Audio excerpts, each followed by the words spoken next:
Hello and welcome to Might and Delight and our Fireside Chat. And I should also say good evening, since it's evening in Sweden and we're all in our homes. Yeah. But I'm here with three very exciting Might and Delighters. So who are you? And I begin with Dennis. I think you've been here before. I know your face. Yes. What do you do at Might and Delight? I have been working with narrative and story for 4 years, unofficially, but 2 years in the studio. I moved to Stockholm to work on the game, and that's what I've been doing. And we haven't had a fireside in a while, so I'm very excited to have you back. What has happened since last?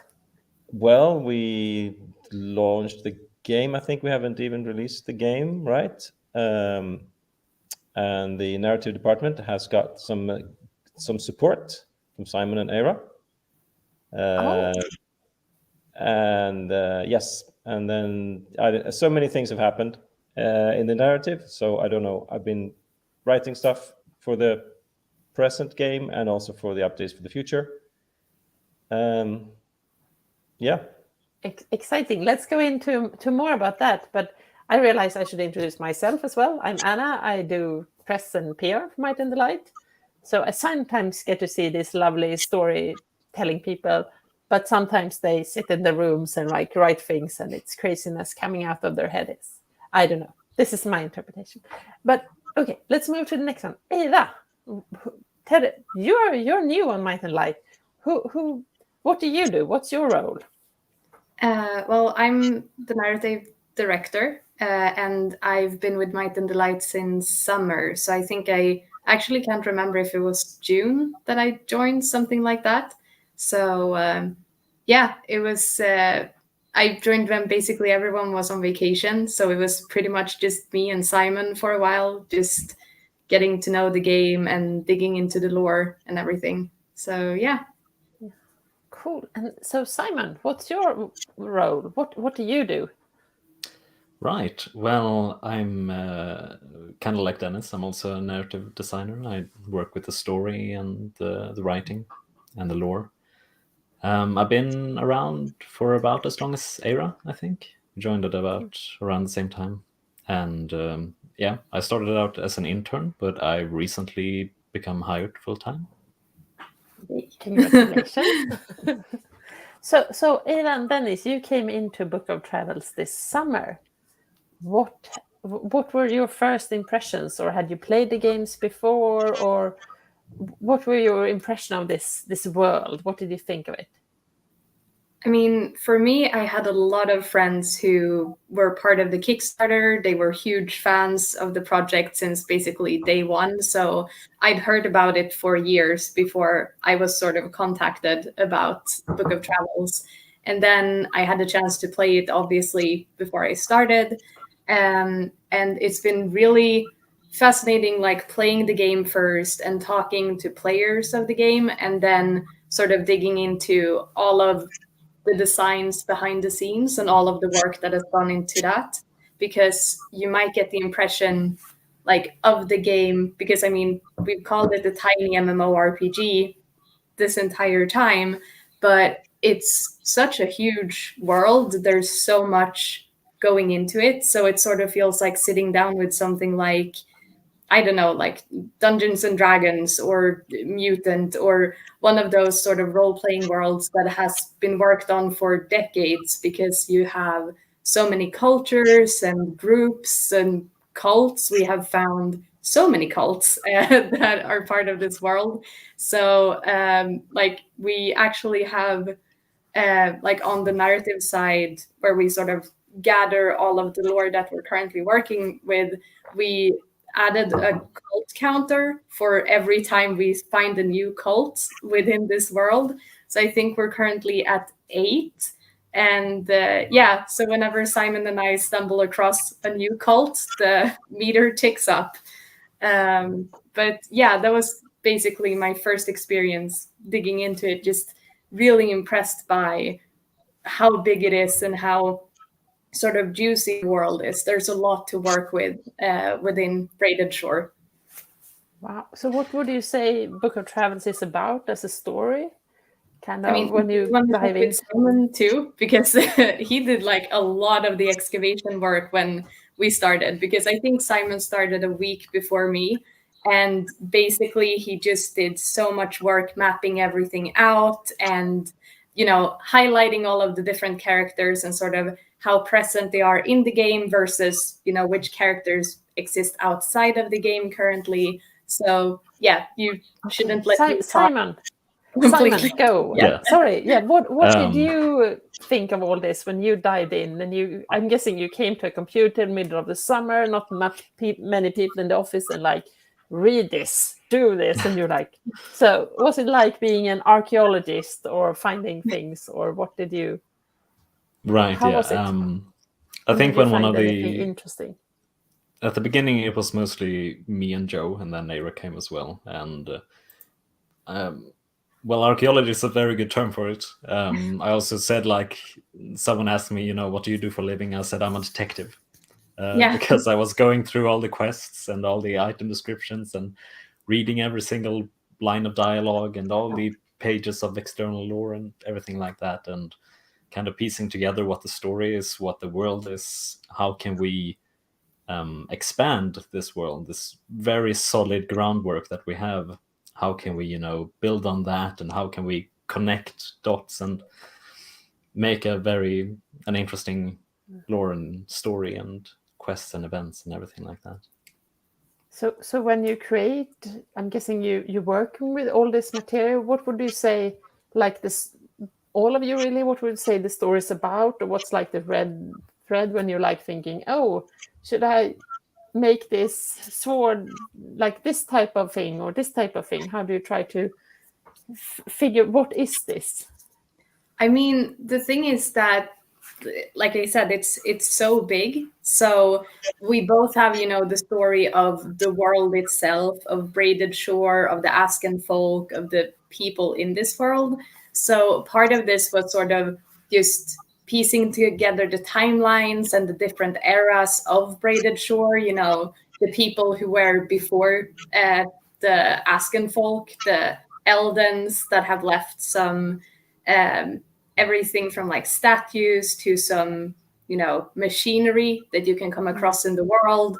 So going way back through hundreds of years and just sort of mapping out the eras that the world has gone through. And then you have the more like contemporary day-to-day stuff, just like the stuff you come across when you trade with someone. Like, where are these items from? Who made them? Are there competing bakers in two different cities? And, you know, what culture made this cheese? Yes, exactly. Who made the cheese? Very important questions to answer. I think that's actually, it's an interesting question, because going back to our first Fireside, the goal has always been to not make Book of Travels like a game where you follow a story and you are the hero and you follow the plot. We'd rather want to go down the route where the game is the games master and can serve you adventure experiences. Yeah. So we tend to talk about it as the game doesn't have a narrative, it has narratives and it has stories. And you walk around and you stumble over these stories and people's, you know, fates and things that they're doing and mysteries, and keep it like that, which is very interesting. And it's a bit like I used to talk to the difference between Baldur's Gate 1 and 2, because Baldur's Gate 1 felt like it didn't hold your hand at all. You just walked around and then you stumbled upon the missions, and then that drifted into a linear thing because it's all single player. But that's kind of the feel that we're doing. That's why I said it's more like making a role-playing game system where you make a rule book and you make some world books, and when you expand on the role-playing system, pen and paper, you tend to make these books that tell you the story of another land, for instance, or a new island or something like that. Yeah. But also we need to have a lot of background information. Yeah.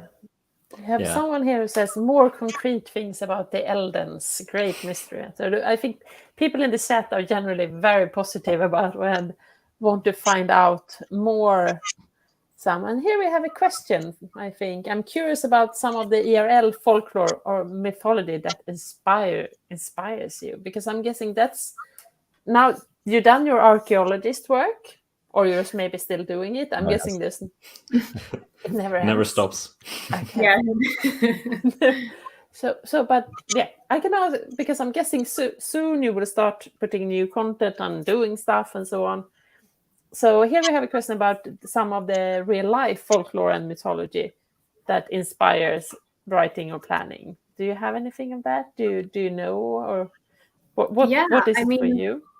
I think we have a lot of that. Do you want to start, Dennis, from like no? That's what's really been interesting since Eira and Simon started.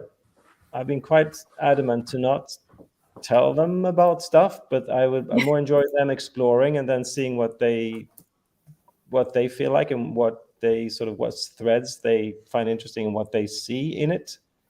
And because and we've been working like that in Might and Delight, like everyone who becomes part of the team puts their mark down, and it's been interesting to me to see how Eira and Simon, what they react to and how they kind of cultivate it and how they keep writing it from what it was, because it's might not be exactly the same, but it's definitely going to be more colorful. Did I sidetrack from it? I don't know where I went now.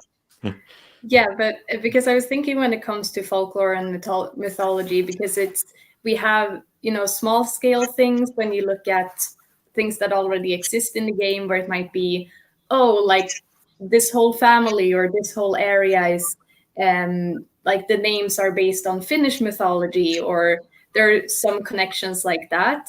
And then I know that in some of the new work that Simon and I do, like it can be anything from when we work with some of the history of the world and some of the old, kings or union leaders or what might be.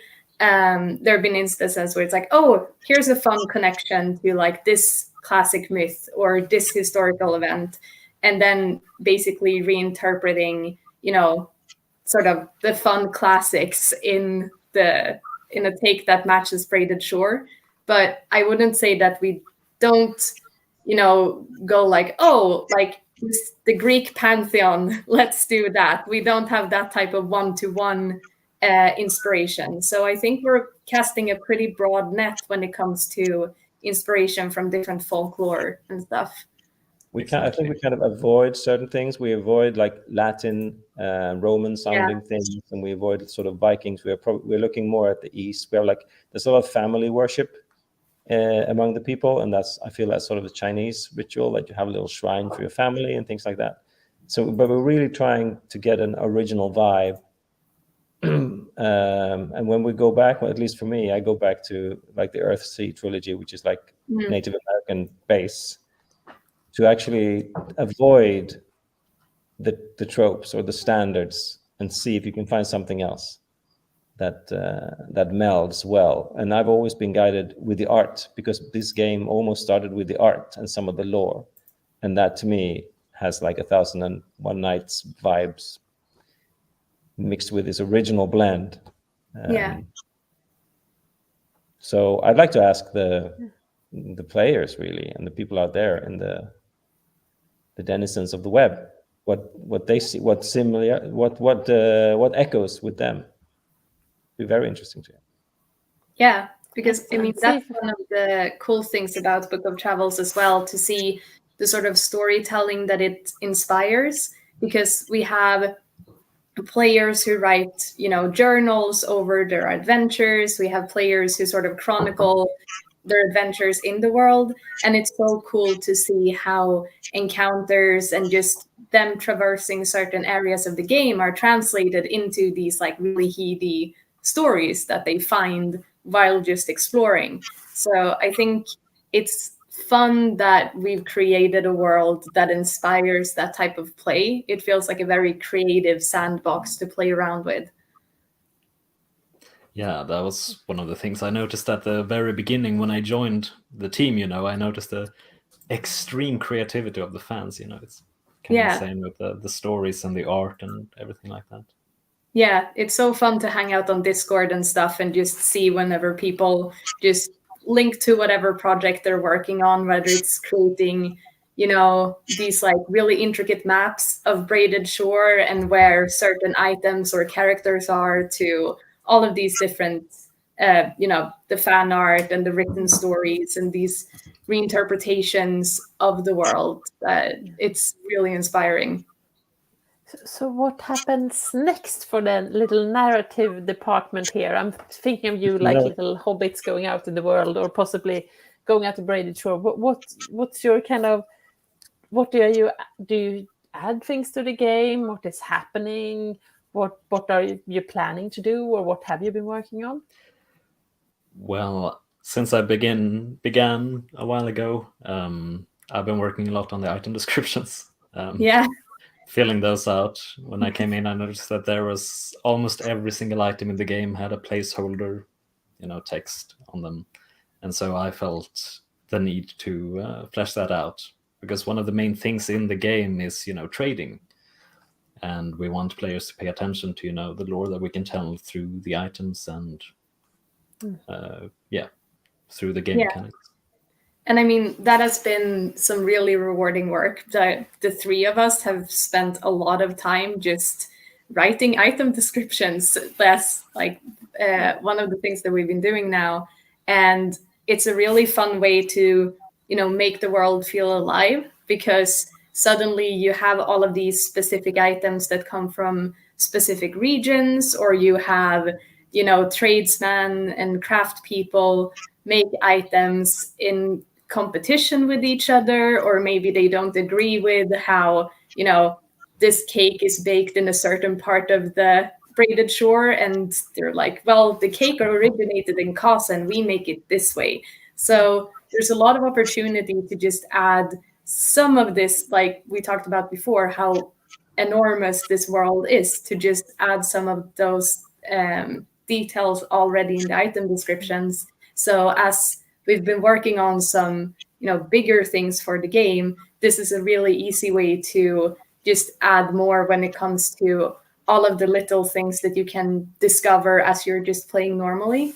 So it's because, of course, we have, the bigger things when it comes to introducing new characters, or, I mean, we have this Casa thing that I know that a lot of players are intrigued by, when it comes to that the great city of Casa is currently under lockdown, and the sort of intrigue of what has happened there. So, of course, some of the work we're doing is in relation to that, and some of the work we're doing are in relation of expanding other parts of the world, because, like Dennis talked about, the sort of goal of this game isn't that there's like a main quest line, but the goal is that you're supposed to be able to wander the world and encounter different types of people, or just sort of stumble across these different types of stories that you would expect in a world that's kind of alive, where people have their own motivations and things they're interested in.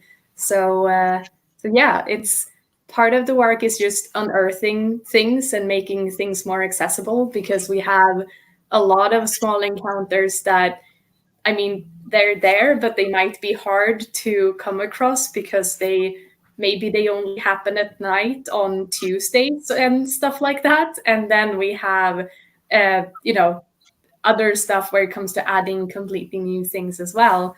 So there are many layers to the stuff that we're currently doing, I think. And I'm not sure like how many items that now have descriptions, because there's just hundreds. But I think at our last word count, we were somewhere between like 50 and 70,000 words that we've written since like July. So that feels really cool. It's basically a fantasy novel's worth of just new small stories for people to explore in the game. And just adding depth to this already deep world. Yeah, we had a question about that. You were into that. Alec here is asking, is there any interesting stories, connection, or mysteries that you know not that have been solved or fully explored by players? Or is with the new item descriptions, there's a lot of lore and background and stuff that aren't immediately apparent from just reading one. So sometimes it takes multiple and some theorizing of your own to kind of reach a conclusion. So definitely. Yeah. Cool. And- So there's more to find. Oh, absolutely. And I'm guessing what you're doing here is like you're making the world like there's more colors. It's like a painting, and you're painting more details and more stuff. So there's also a lot of background history that was written, and it's quite interesting when you start writing anything like a novel or anything. As soon as you start writing dialogue of people talking, you realize you need to know who they are, where they're from, what's their history, because everything that people say is reflected in something in how they behave and whatever. So that means when you're making a fantasy world, you have to build up, like, okay, but what was this place like 1,000 years, 500 years ago? Where did they come from? and as that was written, none of that was really filtered into the world, because we didn't have the time to do exactly that. So some of the stuff is also being fleshed out of the stuff that's just been lying very sort of dry notes about history and stuff that's now been put into the game. So that's quite nice. So it's not only inventing new stuff, but it's actually bringing out things that probably people have already noticed it at the back of the head because of the way people speak about things. But now we can bring out the folklore and things that actually explains that. And we've always been interested in not telling us too much of a text for a character. It should be the player should be able to choose when they deep dive into the lore, and therefore descriptions about items or reading books and other writings in the game that players can do when they feel like going into the lore. It's much nicer than serving it out in big blobs of text all of a sudden when someone dies or something. Absolutely. We had a question here from Gengis. What is the most... Sorry? Genghis Khan. Great name. Yes. What is the most exciting or most challenging about telling the story in the medium of a game, and not just any game, but like a tiny multiplayer and live? Why not a book? What's the thing with stories? As someone who's written for a bunch of different mediums, I'm always really intrigued by when you make the decision of telling a story in a specific medium, because I have pretty strong opinions about, this story should have been a book, or this story should have been an audio drama, or, what medium actually serves the story. And I think the cool thing about Book of Travels is that the story and the world that has been built for it is really something that aligns well with, the game and how it's intended to play it.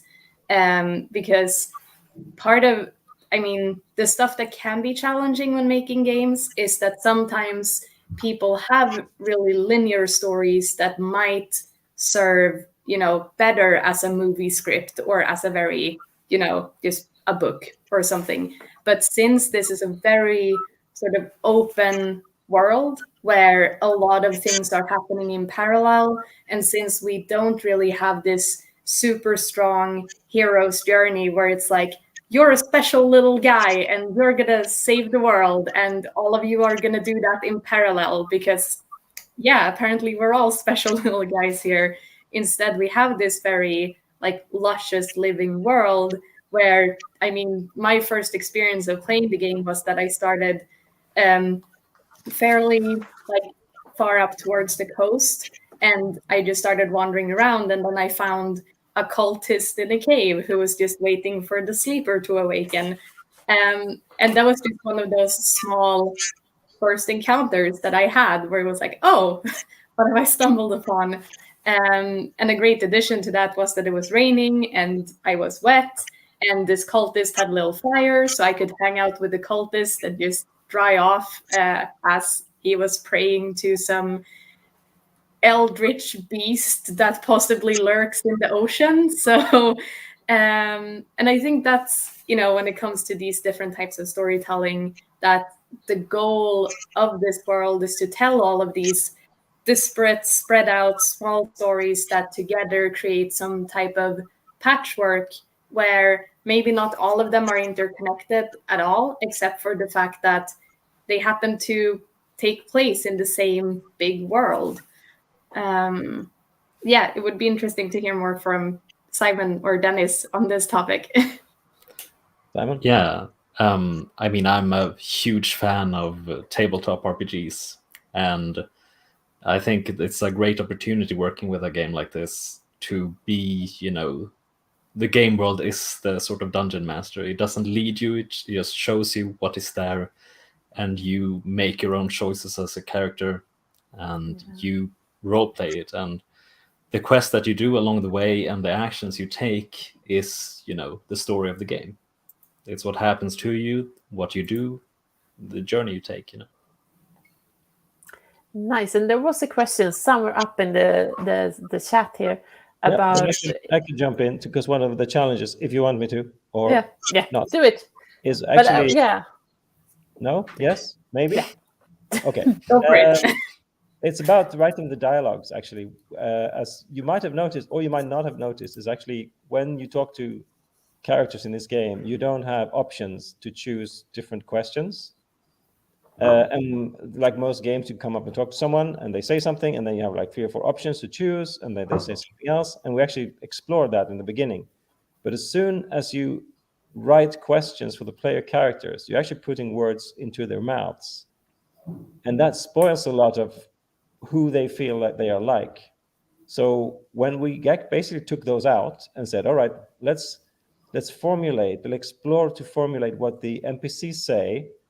And then when you just click the next, because when you play RPGs, you tend to ask, you follow these things in a logical way. You don't deviate too much unless you want to try and play like an evil character or something.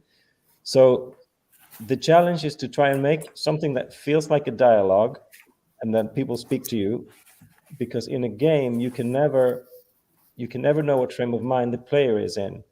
They might be bored, they might be stressed, they might just been survived a fight. And so many games where NPCs emote a lot can really get it wrong when you're emoting in a game in the wrong way. So writing something that still has flavor and humanity, but still being neutral enough so it can be interpreted from the player kind of independent of their situation. Do you see what I mean? To make that feel good. And that took some trying out.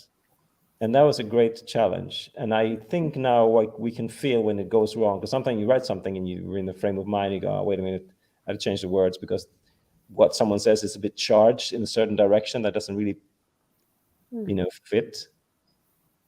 And I think but then you have to have something, otherwise it becomes just like a, data string. So I think we went to like some kind of poetic language. We actually called in the game, the dialogues are not called dialogues, they're called poems, just inside the game, how they're listed. And that's like a reminder that it's a poetic world, express ourselves a little bit more poetically than you normally do, because it fills that emotional void that otherwise would be there if there was nothing. It might sound about far out, but do you know what I'm talking about? It's a bit fluffy, but it's very important. And I think we tend to forget about it because Simon and Eric just stepped right into it and could do it. But it took me a while to actually get into it. And there's nothing, I don't take that for granted because it can be really difficult. About role-playing game, there was a question in the chat somewhere up there. I'm sorry, we can't answer all your questions. I'm like reading and trying to choose, but there was one. How many of you had like experience of tabletop RPG, and if you were dungeon masters and so on? I think there's Big time. It's a clear tabletop RPG here. All my life. Yeah. That was most of my teens. Up to my 30. Here we have someone, who was excited about the descriptions. See if I can find something. Nice.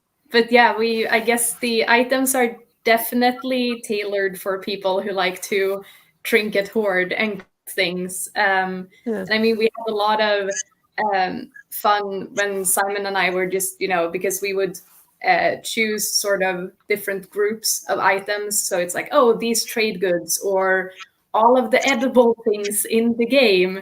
And then as you're working on that type of thing, you start finding these connections in the world where like, oh, how do the people of like also feel about like people in New Foundry and different cooking traditions in these two places? And what does it mean in a city where things might be a bit more factory made? And how do people from other parts of the country feel about these factory made edible things?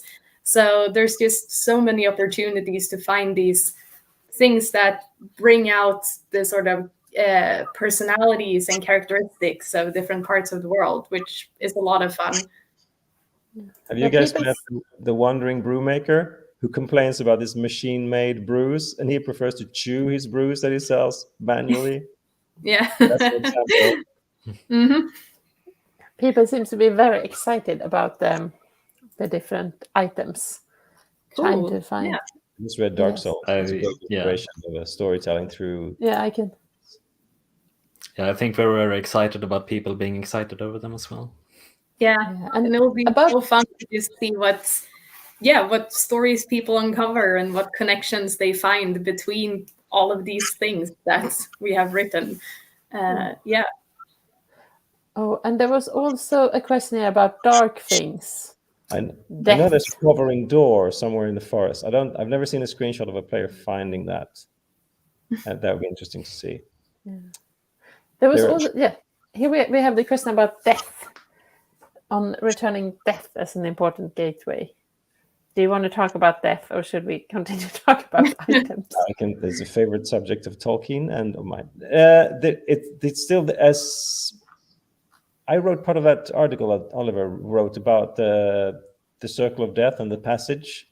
Mm-hmm. That is still in there. What we've done lately. If we're drifting off a little bit from narrative, I'm sort of, because narrative is in very good hands. I'm now moonlighting also in game design a lot. I think my title used to be narrative game designer. Doesn't matter. Yes, we're still doing. If this person read about the death thing that we have planned, that if you die, you have to work your way back by spiritual means. That is still in there. But we are reconfiguring how we are fixing the technical challenges and putting in new features. There are some new dependencies, some new people come in, so it's still there. But we might have reordered the sequence that these things will appear. But that is definitely a really important thing, because if you can't have loss, then battle, for instance, becomes not very exciting. And the survival mechanics doesn't really become anything worth much. So the answer is yes. It is there and it's planned out, but I don't think the work has actually begun. Yeah, I feel like I feel like the whole death mechanic, some version of it as well would work very, very well with you're creating your own story through this game. Yeah, absolutely. There was quite a lengthy article that we published. Do you remember that, Anna? About? Yeah, maybe Oliver can write in the comments if he's listening still, where it was. I'm thinking it's probably Steam, I would guess, where we send out news. But so, the narrative team, what happens next here? What do you continue to work with items, making the world like deeper and the roots of the tree go longer? Or here we have someone who's love fringe cases, who come across these unseen events that only happen at a certain time of a certain day. So they're very happy about it. But what will you be working on next?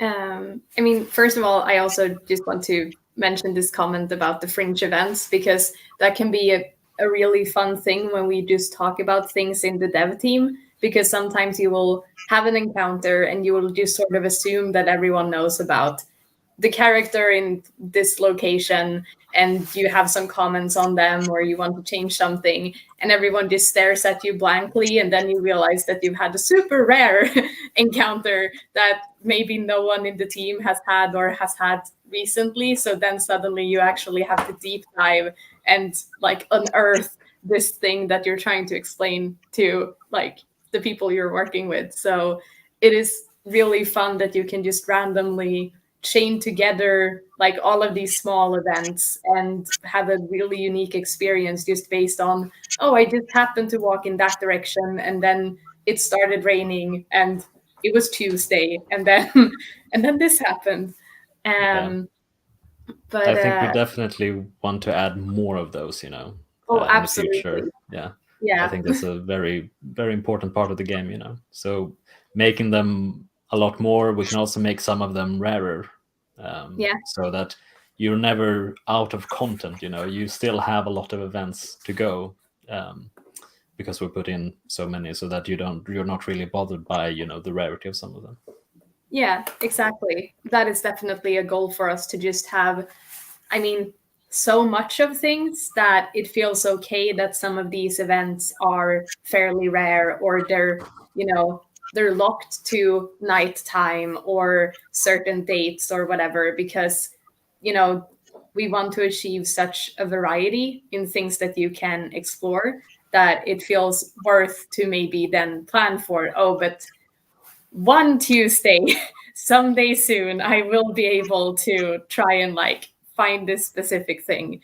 But yeah, like we talked about earlier, we basically have parallel tracks of things we're doing in the narrative team. We have this ongoing work of what we're doing with the items and the trade goods and equipment and everything in the game, and just giving it a context. But then we, of course, have some of the more time-consuming things that are location-specific, like adding to existing locations and starting to look into new locations down the line. It's, adding new characters or adding new things that you can do with existing characters. So we have sort of the short-term things that we can just keep putting out there quite easily, like all of these item things. But then we have the more long-running things that will probably be, grouped together with themed releases to live down the line. So when it comes to that stuff, like the article that Dennis mentioned about the death cycle and all of the design work that's going into that, we will have these steady updates on Steam and maybe also on Discord and our other platforms where we update about, the bigger long-term work that we're also doing. So keep your eyes peeled, I guess. Do you guys think we dare mention the Sephra Woods? Because that's going to be fringe territory. Maybe you could maybe talk about it as if it was a riddle or something. Is there a riddle? Oh, dear marketing. One thing that we're working on is to there's always been the plan to expand not only the world outside the borders of what is, but also expand, for instance, the forests and stuff in between the world, so that it's actually going to be longer to travel. So don't be surprised if soon you will see some information about certain forests called Sephra forests, who are in between the locations, and they can never be mapped. And rumor has it they change completely every day. So you go there, you might find a brook where some mushrooms grow that day, but tomorrow there's a pile of rocks and something different. So, you can tell your friends, that's where the mushrooms are. Tomorrow they'll be gone. The whole areas will change, possibly down to the magic of the Sephra. But but that's not really narrative, is it? So we'll probably save that into a Sephra Wood Fireside Chat. Is it fun to have your job? I'm thinking it must be fun thinking out all of these things and being like, are you sitting with a whiteboard and yeah, let's do this. Should we give them this? No, this. We have a lot of whiteboards. It's not one, it's many. Yeah, multiple. In our room we have the smallest whiteboard in the building, and it's about the size of a comic book or something. So when I say tiny, I mean really tiny. Then we have some big whiteboards in other rooms, but a lot of the we also have a printout of the Braided Shore map, and that one is big. It takes up basically a wall in our room. So Which we do spend a we lot of stand time and just- stare at it. It's And at that's least a posted couple of times a straight day. back. Someone is standing in front of that map, just staring at it, just cross-referencing things. So yeah. The funny thing about the whiteboard, it's not what you'd think that's intricate plots of like who was the king 1443 and blah blah blah. No, it's basically the underworld, it's kind of the whole holistic. It's as far out in the narrative, basically the world, the cosmology. Yeah. Because at the end, we have to drift all the way out there so that we can come back, and Yeah. And then we have like a smaller corkboard as well, where there's a couple of family trees and stuff. Yeah, and just notes glued to the wall where we just list important words. Tree. Sorry. Yeah. I'm just getting on that. In the garden, some people have a family tree, which is basically they relate to it. We should have this fireside during Swedish daytime, so we can have you in your office. You can show all of this. But here we have someone who says, "I love the rare events, but there should be way or more of them. Will there be more of them?"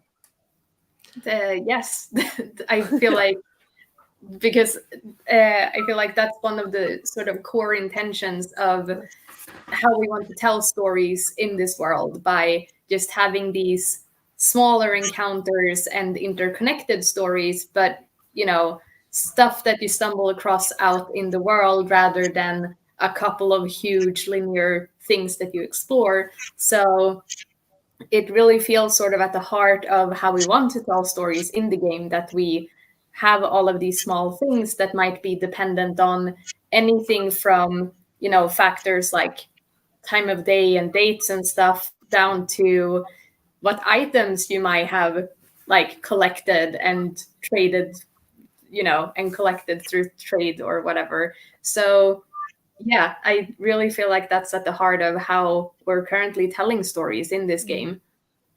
Yeah. Someone says here also we only have access to 1/5 of the map, so there will be more. But in your room, you have the full map on the wall. Definitely. Yeah, and yeah, exactly. That's good math. I agree with this comment. Exciting. Maybe we should end this on this. Loose islands lying around in desk drawers and things. Yeah, Competition exactly. islands. Yeah. Exciting. So a few teasers we got here. Islands and Sephra forests and so on. Exciting. But maybe we should end this on a happy note, that there will be more of everything, and you guys are working on it. That's a great promise. More of everything. Yeah. Absolutely. Yeah. Very Hobbit thing to say. I like it. Yeah. Do you want to have do you have any last comment? We have someone who asked several times about teleporting here. I'm just going to let you answer this about exactly if you're going to do some teleporting. Well, traveling is part of the game, and Simon, sorry. Yeah, no, I think we want to keep, I think that was abandoned pretty early on, fast travel and stuff like that, super fast travel like in other games. So I think we want to encourage the player to travel a lot, and there are certain systems that are going to be in place, the trains and the boats and things like that do allow you to get a head start to another area. But also the survival mechanics. The survival loop is also going to be strengthened when there's deaths, so travel won't really be boring. It'll actually be scary most of the time, and an important part of the game how you handle that. So Book of Travels, no teleporting. I mean, Never I think never. Exactly. I think we should never say never, because especially since it's such a world that's really imbued with magic and rituals that you might stumble upon. So I don't think we'll say a hard no, but it's not like a teleportation spell will be out in the next release or anything like that. There might be a cult. Yeah. We also Yeah. have people here saying they want more role playing. AJ want more role playing. Will that happen in the more of everything? What's your comment about this? I would read that also from when we get the costumes that we're operating on, and show the differences that you have and stand for. But that's an ongoing challenge, and it's always very interesting to hear suggestions, actually. Yeah. Because And we I will mean- always be more careful than brave when it comes to communication, because that we've seen that backfire so many times. Because someone Yeah, else here, yeah. Because I I mean, loved- we had such a good experience with Meadow when it comes to how you communicate in Meadow, and I think that is sort of the spirit we want to tap into with Book of Travels. But then, of course, we are also exploring, new ways of communicating or just adding to what we already have. But because, like we talked about way before, with how we see people engage with the game when it comes to writing their own stories, or the players who have like a physical journal next to the computer as they play to take notes of their adventures. We see so much role-playing spirit in the community, and role-playing is at the core of this game. I mean, it's mentioned already in the character creation when you start the game. So the role-playing will always be really close to how we approach things, whether it's new visual things in the game or interactions and story told through text.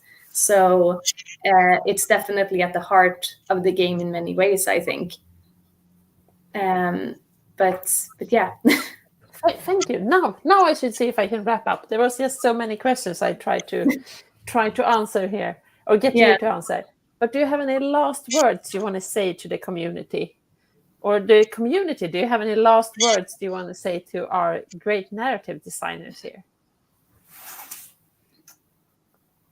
Okay, then I'm going to go with the words. It's going to be more of everything from the narrative team. And here we in will the further future. explore the emotes that Anonymous A, I think that person was called. Yeah.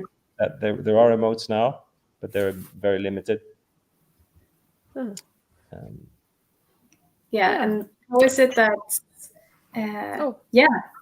nice chatting with you too. It was nice getting so many thoughtful comments and questions. But how is it that Joe usually signs off his messages? It's like, may your tea never get cold or something like that. That's a good one. That's a good one. And we have an emoji here also, which is, I think, is the equivalent of the in-game communication. So may your tea never grow cold. And with that, bye from Might and the Light. Yeah, bye. Bye. Nice Bye. talking to you.